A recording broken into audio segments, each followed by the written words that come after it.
16th District Congressman Adam Kinzinger has taken time out of his busy schedule to stop by our studio here. First of all, Congressman, thanks for being here. Yeah, it's great to be here. Thanks for having me. Let's just jump into this right away, and let's talk about the committee, the January 6th committee.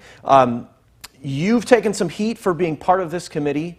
Why did you agree to take on this role? Because history's watching. I mean, you know, I didn't ever expect to be asked to do this. It's not something I even wanted to do. We had tried to have that 5-5 commission, which would have been former members, would have been basically a report that came out with all the details. That was shut down by my party.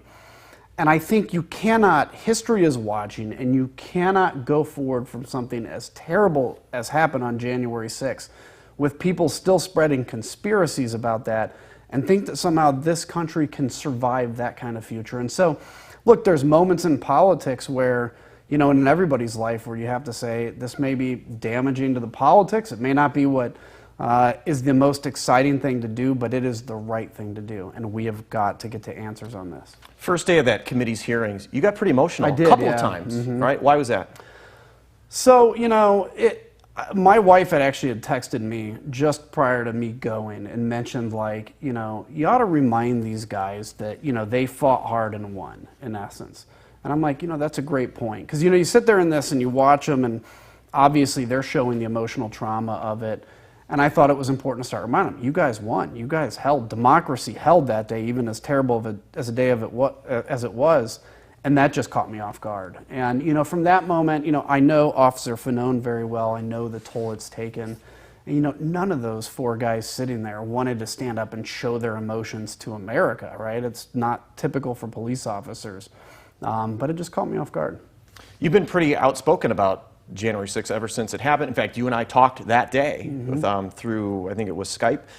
Some members of your party, though, are not so happy about your participation in this. Fact, they've talked about kicking you and Liz Cheney out of the caucus. How do you respond to that?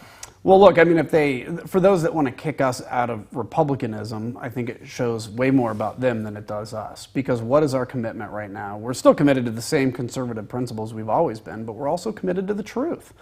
We have to be a party of truth. The question is, if this is such a threat to certain people, to say what led to this, what actuated this, what happened after this, you have to ask, why are they feeling so threatened? And the thing I always say too is this, is like, there may be people that may not want me to get to the truth, and that's fine. That's their right as Americans. But I also have the weight of history at this moment, which is their kids, their grandkids are going to read about this moment. They're not going to have any emotional investment in the 2020 election like we do. They deserve the truth and the answers. And the longer this goes on, the more these records are lost, the more people's memories are faded. We won't get to the answers unless we do this now. There are some critics who say, why do we even have this investigation? You pointed to some people not wanting to know what happened or learn into some of the details. Some of the arguments they make are, okay, if we're going to look into this January 6th, what happened at the Capitol, why don't we look at all these other things that happened across the country over the summer? How do you respond to them? There's a lot of shiny red ball red herrings in this process. You know, look, the reality is, I mean, I was called to, you know, I was activated for the riots. I went to the riots as a guardsman. I condemned the riots. But the riots over the summer never once threatened the future of democracy. What happened on January 6th, you had the number 1, 2, and 3rd in line of the presidency, all within striking distance of a mob that almost killed a friggin' police officer and certainly would not hesitate to kill or attack a politician who aren't very popular among that group. But look, yes, so it'd be great to have accountability for that. This was a threatening thing to democracy. The other thing you hear is about the security posture, you know, and I think we need to get to the bottom of the security posture. What was lacking that day? In fact, the Senate has a pretty significant report on it. But that's not why people broke into the Capitol and were launched into it. A lack of a security posture doesn't like somehow draw people in. It's an important point, but that's like blaming the victim of a crime for the crime.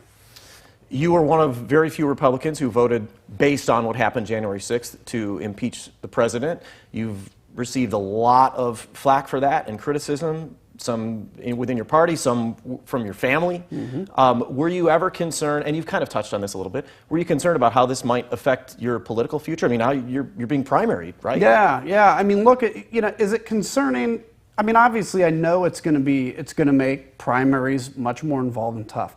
I will remind people that I have never lost an election, never lost a primary, and I don't intend to now. And I have a lot of people that come up to me and thank me for the things I've been doing since. But I recognize that. And I think what's more of a sad situation on politics today is that people sometimes look at that and go, what's his angle? What's he aiming for? What's he doing? The truth is, I'm just trying to get to the answers to this. The political consequences are so minor compared to the weight that's on us right now to have answers. What's next for the committee? I know over the weekend you talked about supporting subpoenas and making people come and talk. Does the committee have the authority to force people to come and answer questions? Yeah, so the committee has subpoena power. Now, if somebody resists that subpoena or simply doesn't show up, then the question is, what comes next? In theory, the committee has arresting powers to force people to come forward. That hasn't been executed in a while. So that's a question more for the lawyers in terms of what comes next on that, what are our options. But we expect to get a lot of testimony from people. The interesting thing about this is most of what's going to happen, it's like the iceberg. It's going to be behind closed doors. It's going to be these testimonies. You will see some hearings, but the hearings are really the tip of all the work that's being done. I hope it doesn't take a very long time. I think we're going to work expeditiously to do this, but we're going to get thorough answers in this bipartisan committee. Let's touch on something maybe a little less controversial, COVID. Yeah, right. Tongue in cheek, right? Yeah. We just had the Illinois governor just announced that he wants kids in schools to have masks for safety reasons, a way to get kids back in person, which most people agree is probably a good thing for those kids. But there's still resistance even to just the masks. Mm-hmm. What do you say to people who are resistant to that? I mean, do they have an argument that, look, I don't think they work, they should be optional? What do you say to them? Well, look, we're all tired of wearing masks. We don't want to wear masks. And I think a statewide mask mandate, not just schools, is off the table and probably should be unless something crazy happens, right? The key is get vaccinated. The vaccines work. The vaccines are the answer to this. But in terms of school, look, if that's what keeps kids safe, all these kids aren't vaccinated, then it's fine to lean forward on it, as long as it's not being done in like a strong-handed way and as long as it's being done off scientific recommendations. The fact that this virus has become so political, whether or not you're going to be vaccinated is some showing your stripes about your political affiliation, is insane and ridiculous, and no other country is dealing with that right now.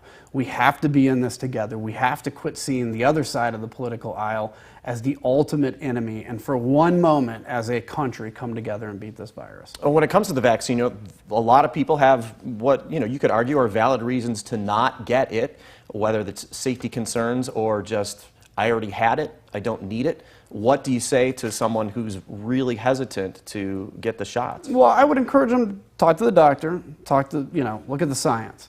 If you've had COVID, my wife, for instance, has had COVID, she's still been vaccinated because it offers another layer of protection.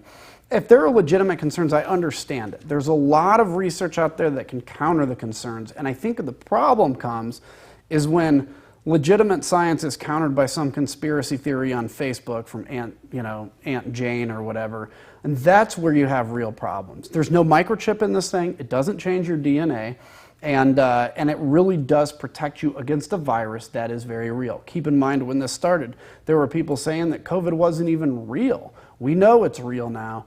Get the vaccine if you can. If you have further questions, talk to your doctor. Do the research. But the last thing I'll say is don't make the vaccine some kind of a tattoo about your political affiliation, because that's really dangerous. I've taken up way more of your time than I expected, but I have to ask one last question. What's next for you?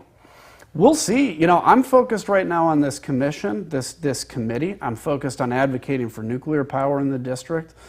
We've been fighting hard for federal bills. Obviously, we hear what's going on in the state, that's stagnated, so there's a lot of work to do there. On the political front, we're waiting for the maps to come out. The Democrats control the political future of the maps in this state, and we'll have to see and take it one day at a time. As you well know, I've been in this process before, and I've learned not to lose any sleep over it. It's almost like with that 2-year term, you're constantly campaigning. That's got to be tiring. It's constant. But that's where you have to just say, look, I have to make a decision that it's not always about re-election, it's about doing the right thing. Otherwise, you're focused on re-election and perpetuity, and you'll look back at the end of your life and say, all I did was get re-elected.